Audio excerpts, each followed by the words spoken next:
우리는 지난 시간에 안디옥이라고 하는 어쩌면 세계로 통하는 이 관문이라고 할 수 있는 곳입니다. 이 안디옥에 이 스데반 집사의 순교로 말미암아 흩어지게 되었고, 흩어진 자들 중에 소수의 인원이 그들에게 복음을 전했어요. 놀랍게도 흩어져 있던 유대인들이 아니라 흩어져 있었던 이방인들이 오히려 개종을 하고 예수 그리스도의 복음을 받아들이는 놀라운 역사가 일어나기 시작합니다.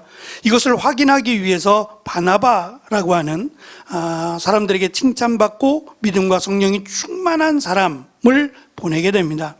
바나바가 가서 보니까 정말 소문대로 그들에게 하나님의 은혜가 임했고 성령이 그들 안에 함께하는 것을 보았어요. 그리고 느낀 것은 이들에게 말씀을 가르쳐야겠다라고 하는 뜨거운 열정이었어요. 그래서 다소로 가서 사울을 데리고 옵니다. 사울을 데리고 와서 1년 동안 그들에게 말씀을 가르쳤다고 했고, 두 가지 현상이 나타났다라고 성경은 기록합니다. 첫째는 그리스도인이라고 하는 별칭이 붙기 시작했어요. 처음으로 이 그리스도인이라고 하는 말은 예수 그리스도를 믿는 사람 정도가 아니라 그리스도를 위해 살겠다는 겁니다. 그리스도를 위해 죽겠다, 그리스도를 위해 살겠다 다짐하는 이들이 드디어 나타났다는 거예요. 이 말씀의 열매였어요. 또 한 가지는 당시에 온 땅에, 예언자가 얘기한 것처럼 온 땅에 기근이 들었어요. 그 소식이 예루살렘 교회가 어렵다, 가뜩이나 어려운데 예루살렘 교회가 더 어려워졌다라고 하는 소문이 들렸을 때 이 안디옥 교회 성도들이 결의를 합니다. 돕자. 우리도 힘들지만, 우리도 어렵지만 돕자, 도와야 한다라고 하는 결단을 내리고 그들이 주머니를 열었어요.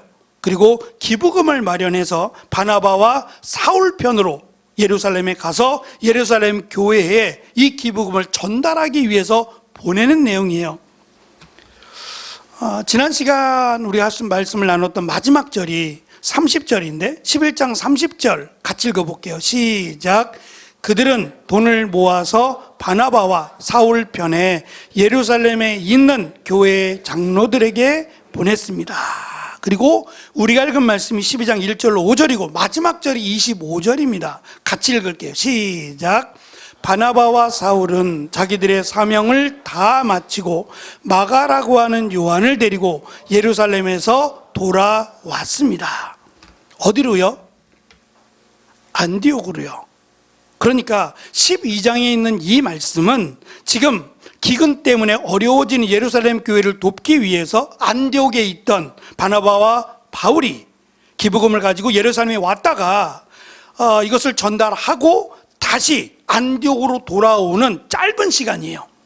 길지 않은 시간 동안 일어났던 세 가지의 사건이 기록되어 있는데, 먼저는 기근으로 인해서 예루살렘 교회가 어렵다라고 하는 것이고, 두 번째는 6월절이 오기 전인데 이 요한의 형제인 그 야고보가 이 헤롯이라고 하는 헤롯 안티파스, 그러니까 헤롯 대왕, 예수님 당시에 예수님을, 아기 예수님을 죽이려고 했던 그 헤롯의 손자예요.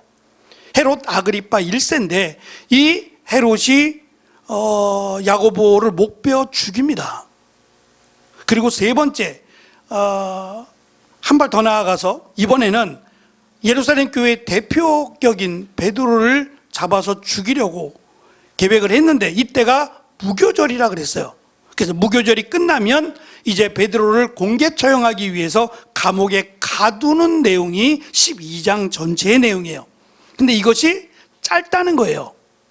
지금 바나바와 사울이 방문하고 떠나기까지 얼마의 기간인지 모르겠지만 그리 길지 않은 기간 동안에 이 세 가지의 사건이 일어납니다. 기근, 야고보가 죽고 베드로가 감옥에 갇혔어요. 죽을 거예요. 결국 이 말이 뭐냐면 예루살렘 교회의 위기예요. 가뜩이나 예루살렘 교회가 핍박을 받아서 흩어지게 됐고, 심지어 베드로도 흩어졌다가 돌아오긴 했습니다만 아마 이 사건을 계기로 베드로는 소아시아로 떠나갑니다. 더 이상 예루살렘 교회에 있어야 될 이유가 없어진 거예요. 누군가가 예루살렘 교회에 필요하고 지켜야 된다면 있어야 되지만 이것이 예루살렘 교회니까 라고 하는 것은 없어지는 거예요. 중요하지 않다는 거예요. 베드로가 감옥에 갇혔고 죽을 수 있다, 그것 때문이 아니라 더 이상 여기에 있기를 원하시지 않는다는 거예요. 그렇다면 내가 다른 곳으로 보내심을 받았다면 가야 한다라는 것을 지금 깨닫도록 어쩌면 하나님이 몰아가신다는 거예요. 어쨌든 예루살렘 교회는 위기를 맞이하게 됩니다. 이 위기를 어떻게 하나님께서 해결해 가시느냐, 그리고 우리는 이러한 위기가 올 때 어떻게 해야 되느냐에 대한 답을 오늘 말씀에서 줍니다.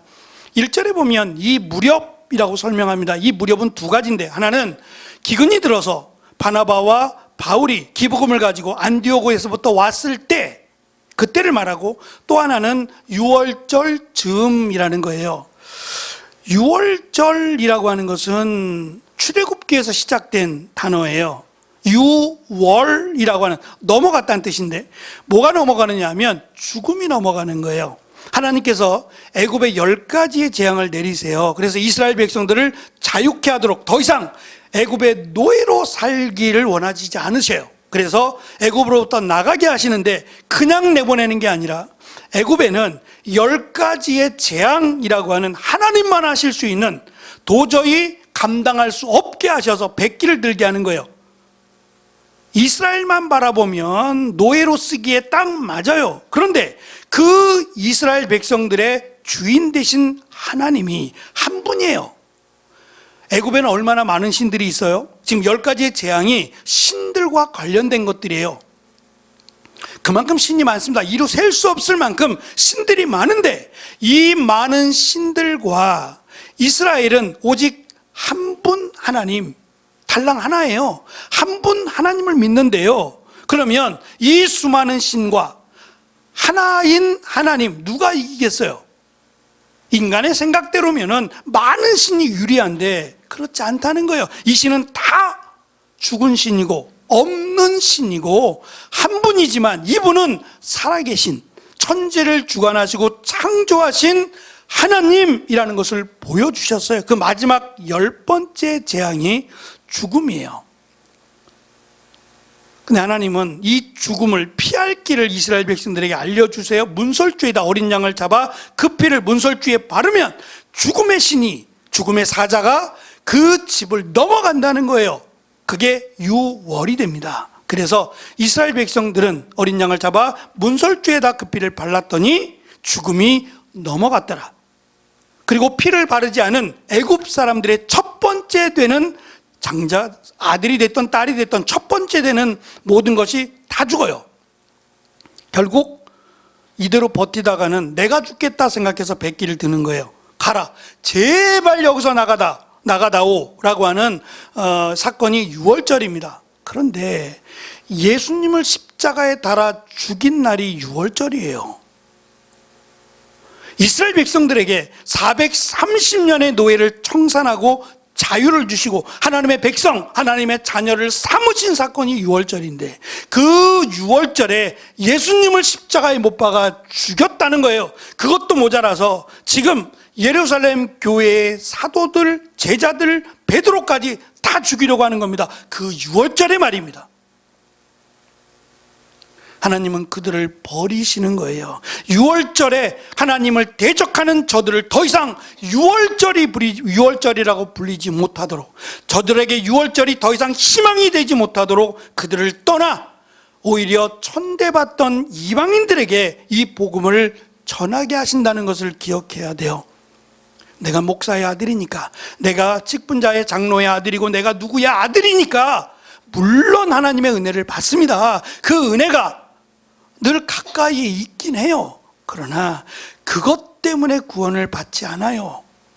오히려 내가 어릴 적부터 신앙생활했고 어릴 적부터 교회를 다녔다는 것이 나에겐 너무도 편안하고 나에겐 너무도 익숙해서 내가 하나님을 믿는 것 같으나, 부모의 하나님을 믿는다면, 내가 예수님을 믿는 것 같으나 그냥 어릴 적부터 들어왔던 예수님을 믿는다면 구원이 멀 수 있다는 사실을 기억해야 돼요.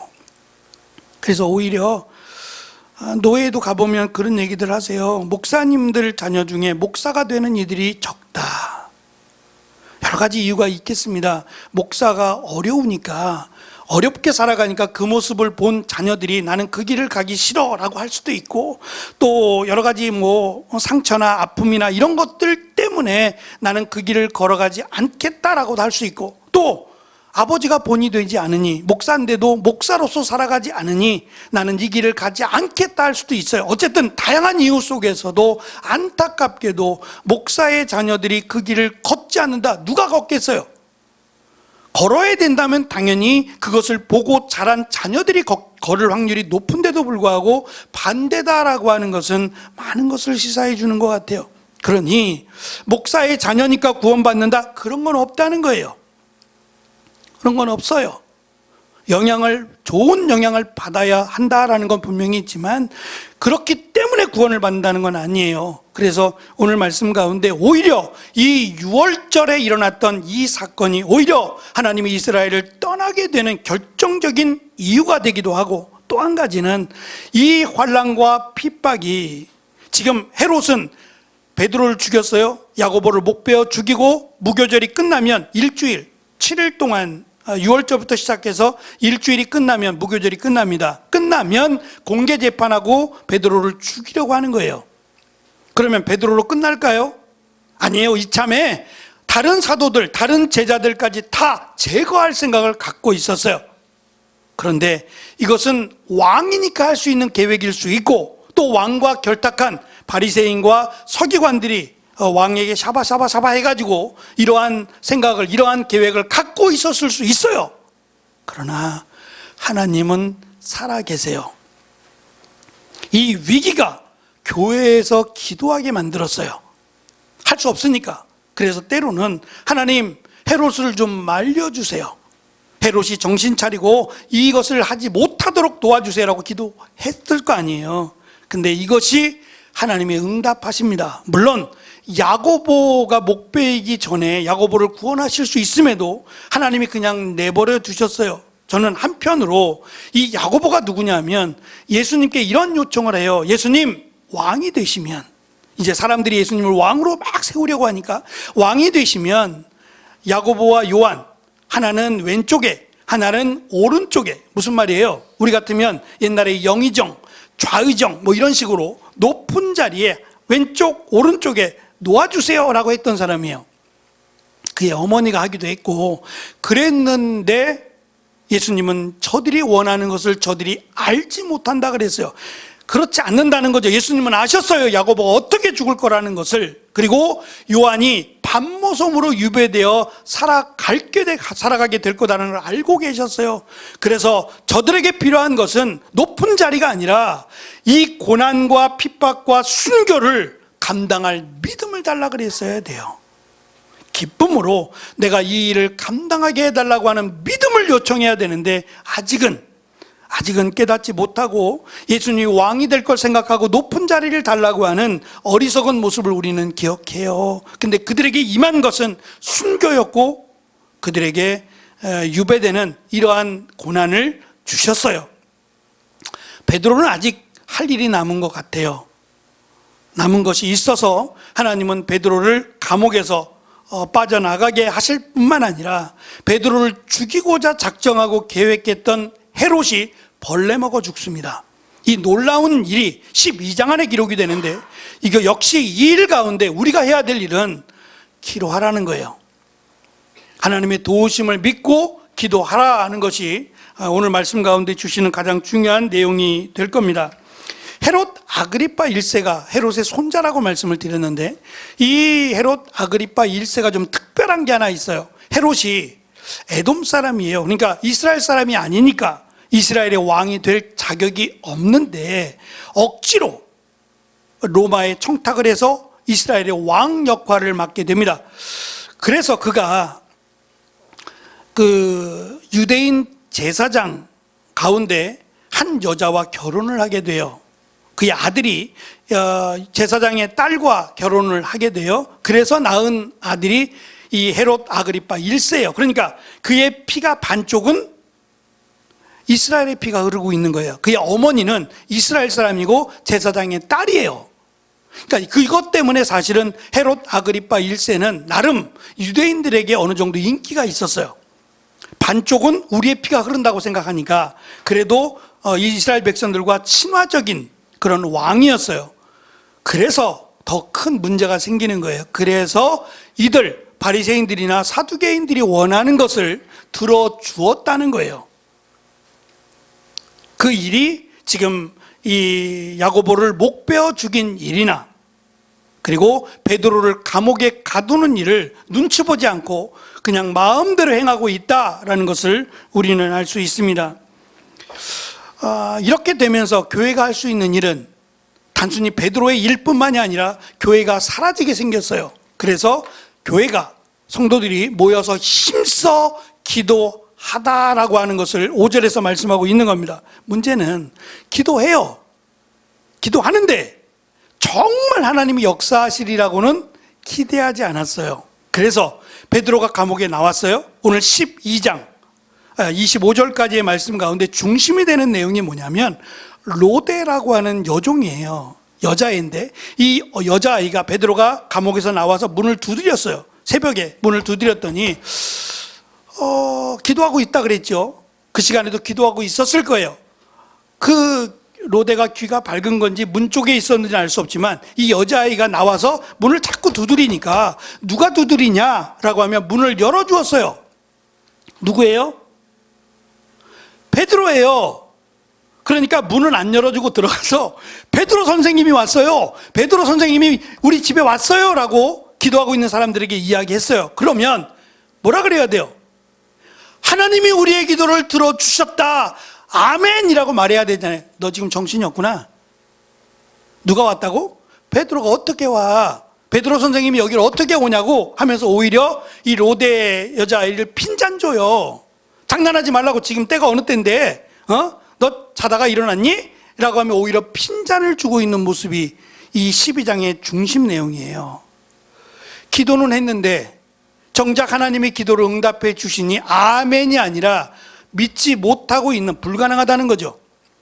베드로가 감옥에 갇혔고 지금 4명씩 3교대로 3시간씩 지키고 있어요. 문이 3개인데 이 3개의 문을 통과해서 오리라고는 불가능해요.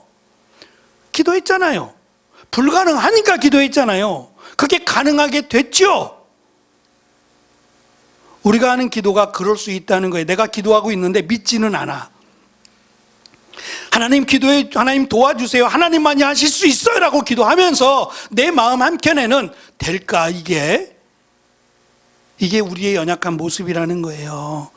믿자라고 하는 말입니다. 우리가 기도했어요. 하나님이 역사하시기를 하나님만이 하실 수 있다라고 믿었어요. 그리고 기도하면 믿자고요. 불가능하더라도 하나님이시니까 우리의 기도를 들으셨으니까 믿고 기도해야 기도할 힘이 생기지 않겠어요? 예? 하나님만이 하실 수 있다고 생각해야 우리의 기도가 힘이 나는 거 아니겠어요? 비록 지치고 힘들지만 또 우리도 어떻게 될지 모르지만 그래도 하나님이 살아계시고 그 살아계신 전능하신 하나님이 계시니까 기도할 수 있는 겁니다. 그래서 어리석게도 우스꽝스럽게도 열심히 그렇게 기도해놓고 정작 그 기도가 응답되어 베드로가 나타났을 때에는 그것을 아멘으로 받지 못하는, 물론 나중에 얼굴을 확인하고는 기뻐하지만 그 소식을 들었을 때 진짜야? 라고 하는 이 모습이 어쩔 수 없는 인간의 연약함이다 라고 하는 것을 생각해 봅니다. 저는 오늘 말씀 가운데 몇 가지를 함께 나누려고 해요. 첫째는 기근이 들었어요. 온 세상에 기근이 들었을 때 예루살렘 교회가 기도했을 거예요. 당연하게 받아들이기보다는 이 기근을 이겨내게 해달라고 할 일이 많은데 이것을 감당할 수 있도록 이 기근이, 어려움이 기회가 돼달라고 기도했을 거예요. 그런데 이 기도에 대한 응답이 의외예요. 예상치 못한 것으로 응답이 돼요. 첫째는 안디옥 교회가 도와주리라고는 상상도 하지 못했어요. 자기들을 물질로 돕는다. 이 물질의 어려움이 해결되는 일에 안디옥 교회라고 하는 전혀 예상치 못한 이방인들로 구성된 교회 아니에요. 근데 이 교회가 자기들도 어려울 텐데 자기들의 어려움을 마치 쥐어짜듯이 그것을 예루살렘 교회에 도우리라고는 예상하지 못했다는 거예요. 두 번째는 이 어려움에서 이겨내게 해달라고 기도했더니 이번에는 바나바가 죽어요. 아니, 야고보가 죽어요. 어려운 문제를 해결해 달라고 했더니 더 어려운 문제가 생겨버렸어요. 사도인 야고보가 목베임을 당해서 죽어요. 그리고 설상가상 엎친 데 덮친 격으로 이번에는 대표격이었던 베드로가 감옥에 들어가게 돼요. 그리고 무교절이 끝나면 그를 참수하겠답니다. 많은 사람들이 보는 앞에서 베드로도 목 베어서 죽이려고 합니다. 아니, 기도했으면 응답이 돼야 되는데 기도했더니 더 어려워지네요. 기근이 물러가다라고 기도했더니 야고보가 죽고 그리고 베드로가 감옥에 갇히는 결과가 응답되어 버렸어요. 이런 경우도 있다는 거예요. 우리가 간절하게 기도했는데, 이 어려움에서 건져달라고 간절하게 기도했는데 이 문제가 해결되는 듯 보이는데 더 큰 문제로 다가오더라는 거예요. 실망할 만하죠. 내가 기도했는데 하나님 내 기도를 이렇게 응답하십니까? 라고 말할 만하다는 거예요. 근데 결국은요, 하나님은 더 기도하라는 거예요. 내 기도의 응답대로 이루어지지 않았어도 더 기도하라는 거예요. 기도의 끈을 놓치지 말라는 거예요. 지금 당장은 이해할 수 없어요. 그러나 하나님은 전능하신 하나님이시고 내 기도를 들으시는 하나님이시니까 포기하지 말고 더 큰 위기가 오고 어려움이 오더라도 기도하라는 거예요. 하나님 이것을 통해서 계획하심이 있다라고 믿고 기도하라는 거예요. 우리가 알듯이 예루살렘 교회의 스데반 집사가 사람들이 돌에 맞아 죽어요. 그의 순교로 말미암아 예루살렘 교회에 위기가 와요. 그런데 이것은 위기일 뿐만 아니라 복음을 땅끝으로 전하게 하시는 하나님의 계획이었어요. 스데반은 돌에 맞아 죽었지만 그는 하나님의 영광을 보았어요. 그러니까 그에게 이 돌에 맞아 죽는 것은 불행이 아니었다는 거예요. 오히려 하나님의 영광을 보았고 하나님의 나라에 들어가는, 마치 하나님 앞에 제물이 되어 버린, 그래서 이것을 불행이라고 말할 수 없는 영광이라고 표현되는, 우리는 이것을 단순히 그냥 스데반 집사가 죽었다라고 평가할 게 아니라 그것으로 말미암아 그에게도 영광이 되지만 그것으로 말미암아 이제는 땅끝을 향해 나아가게 되는, 교회가 해야 될 일을 시작하게 되는 계기가 되었기에 오히려 은혜라고 봐야 합니다. 그런데 이번에는 야고보가 목베임을 당해 죽었어요. 결국 이 말은 하나님의 뜻은 이제 이방으로 간다, 땅끝으로 향해 간다는 것이 분명하다는 것을 다시 한번 보여주시고, 이것을 통해서 교회가 무엇을 해야 되는지, 무엇이 소중한 것인지를 깨닫게 했다는 거예요. 그러니까 야고보가 죽임을 당했다, 잔인하게 목베임을 당해서 죽었다라는 것만 놓고 두려워하지 말라는 거예요. 그럴 수 있어요. 또 다른 사도도, 또 다른 제자도 위험에 처할 수 있어요. 그것을 두려워하지 말라는 거예요. 우리가 앞에서 스데반이 자신의 죽음을 불행으로 보지 않았던 것처럼 야고보도 그랬을 겁니다. 야고보가 목베임을 당하면서 내가 죽지 않게 도와달라고 기도하지 않았을 거예요. 내가 이 죽음을 감당하게 해달라고 기도했을 것이고 그도 하나님의 영광을 보았을 겁니다. 그렇다면 이 고난, 이 죽음이라고 하는 것 앞에서 두려워하지 마라. 하나님은 살아계시고 하나님은 나를 사랑하신다라는 것을 믿으라는 겁니다. 이러한 상황 속에서 교회는 간절하게 기도했고 베드로는 기적적으로 감옥에서 나오게 됩니다. 그것으로 끝나지 않고 베드로를 죽이려고 했던 헤롯은 벌레에 먹혀 죽습니다. 누가 그렇게 했어요? 하나님이 하신다는 거예요. 그러니까 우리의 기도가 하나님 앞에 응답될 뿐만 아니라 이 기도를 통해서 하나님은 베드로를 보호하셨고 반대로 헤롯을 심판하시는 것도 하나님이 하세요.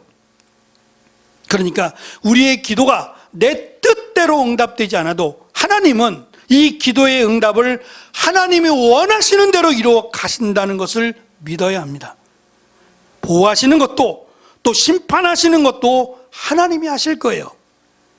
그래서 우리가 기도할 때 어떠한 면에서는 우리가 너무 디테일하게 구체적으로 기도해서 저 사람을 하나님 쳐주세요, 나를 힘들고 하는 저 사람을 망하게 해주세요. 근데 망하지 않을 수 있어요. 그건 내 기도고, 하나님이 그 기도를 듣고 저 사람이 다치게, 저 사람이 망하게, 저 사람이 죽게 그렇게 만들지 않으실 수 있어요. 오히려 반대로 저 사람이 흥하게 될 수도 있어요. 우리가 기도를 그렇게 하지만 그 기도가 우리가 원하는 대로 응답이 되지 않을 수 있다는 거예요. 하나님이 기뻐하시는 기도의 내용이 아니라면 말입니다. 그러니 포기하지 말고 기도는 하세요. 그리고 이 기도가 하나님이 원하시는 대로 응답되기를 기도해야 됩니다. 다만 중요한 것은 이 기도를 하는 사람이에요. 기도를 하는 사람이 나의 영광을 위해서 기도할 것이 아니라 이 기도를 통해서 하나님이 영광 받으시기를, 나도 대상자도 하나님이 영광을 받으시도록 기도를 해야 됩니다. 중요한 것은 지금 위기 가운데서도 포기하지 않고 기도하는 이들의 모습이에요. 기도했더니 더 위기가 왔어요. 그럼에도 불구하고 포기하지 않았어요. 심지어 베드로가 구출되지 않고 베드로가 목베임을 당해 죽었더라도 이들은 기도를 포기하지 않았을 거예요. 하나님께서 원하시는, 예수님께서 원하시는 것이 그거란 말입니다. 쉬지 말고, 포기하지 말고 끝까지 기도하라 라고 하는 것은 하나님의 역사하심이 있기 때문이에요. 그것을 믿고 우리가 어떠한 일에 처할 때 이것이 내 뜻대로 되지 않았다, 포기하지 말고, 나를 바라보지 말고 살아계신 하나님의 능력을 믿고 기도하면 하나님이 정말 전능하신 하나님이심을 응답으로 보여주신다는 거예요. 그래서 교회가 더욱더 힘내어서 이제 무엇이 소중한지를 깨닫고 더욱 복음에 힘쓰게 되었다는 거예요. 그래서 매정해 보입니다. 바나바와 바울이 예루살렘에 후원하기 위해서 왔어요. 기복음을 전달하기 위해 왔어요. 그리고 이것이 끝나고 나서 베드로가 구출되어 났어요. 그러고 나서 다시 후루룩 하고 이번에 마가를 데리고 다시 안디옥으로 바나바와 바울과 마가바가 떠나는 모습을 12장 마지막에 기록하고 있어요. 다시 말하면 하나님의 일은 계속돼야 된다. 바나바도 남지 않았고 바울도 남지 않았어요.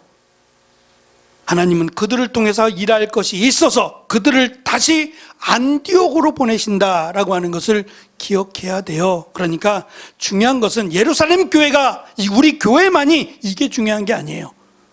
하나님은 사람을 통해서 역사하시기를 원하고 고난을 당해도 하나님의 역사는 지속된다라고 하는 것을 지금 이 말씀 가운데 우리에게 확실하게 보여주고 계십니다. 우리에게 맡기신 일, 하나님이 도우신다, 하나님이 역사하신다는 걸 믿고 기쁨으로, 은혜로, 기도함으로 감당하는 우리 모두가 되시기를 축원합니다. 기도하겠습니다.